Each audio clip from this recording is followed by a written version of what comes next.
ഒരു നാടിന് മുഴുവനായി ഉദ്യാന ഭംഗി പകരുകയാണ് മൂവാറ്റുപുഴക്കാരൻ രാജേഷിന്റെ വീട്ടുമുറ്റത്തെ ബോഗൺവില്ല പൂക്കൾ. വർഷത്തിൽ 2 തവണ പൂത്തുലയുന്ന ഈ ചുവന്ന പൂക്കളാണ് ഇപ്പോൾ ഇളങ്ങവം ഗ്രാമത്തിലെ മുഖ്യ ആകർഷണം. പുതുപ്പാടി വാരപ്പെട്ടി റോഡിൽ മയിൽക്കവലയിലുള്ള രാജേഷിന്റെ വീട്ടുപടിക്കലെത്തിയാൽ ആരും ഒരു നിമിഷം ഒന്ന് നിൽക്കും. ഈ കാഴ്ച ഒന്ന് ആസ്വദിക്കും.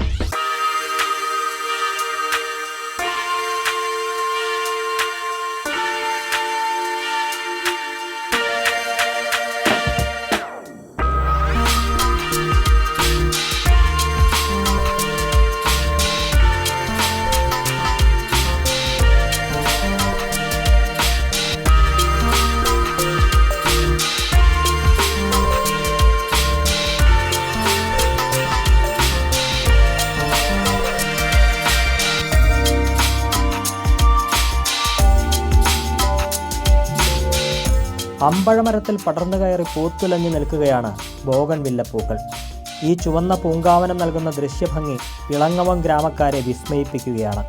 10 വർഷം മുൻപാണ് വൊക്കേഷണൽ ഹയർ സെക്കൻഡറി സ്കൂൾ അധ്യാപകൻ കൂടിയായ രാജേഷ് മൂവാറ്റുപുഴയിലെ നഴ്സറിയിൽ നിന്ന് ബോഗൺവില്ല തൈ വാങ്ങി നട്ടു വളർത്തിയത്.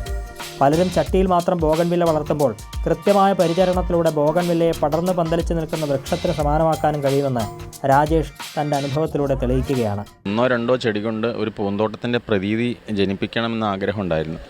അപ്പോൾ ഈ ബോഗൺവില്ല സസ്യത്തിൻ്റെ വളർച്ചാ സ്വഭാവം നമുക്കറിയാം. ഞാൻ വൊക്കേഷണൽ ഹയർ സെക്കൻഡറിയിൽ അഗ്രികൾച്ചർ പഠിപ്പിക്കുന്ന ഗാർഡനിങ് പഠിപ്പിക്കുന്ന ആളായതുകൊണ്ട് എനിക്കതിൻ്റെ കാര്യങ്ങൾ അറിയാം. അങ്ങനെയാണ് ഇത് വാങ്ങിയത്. അപ്പോൾ ചുമന്ന കളറിനോടൊരു താല്പര്യമുണ്ട്.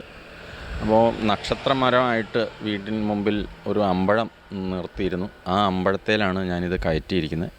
അത് വളർന്ന് ഈ 10 വർഷം കൊണ്ട് ഇപ്പോൾ ഈ രൂപത്തിലായി. സ്ഥലപരിമിതി മൂലം മറ്റ് പൂച്ചെടികളൊന്നും നട്ടു വളർത്താൻ കഴിഞ്ഞില്ലെങ്കിലും ബോഗൺവില്ലയിലൂടെ വസന്തം തീർക്കാൻ കഴിഞ്ഞതിൻ്റെ സംതൃപ്തിയിലാണ് രാജേഷ്. കൈരളി ന്യൂസ്, കൊച്ചി.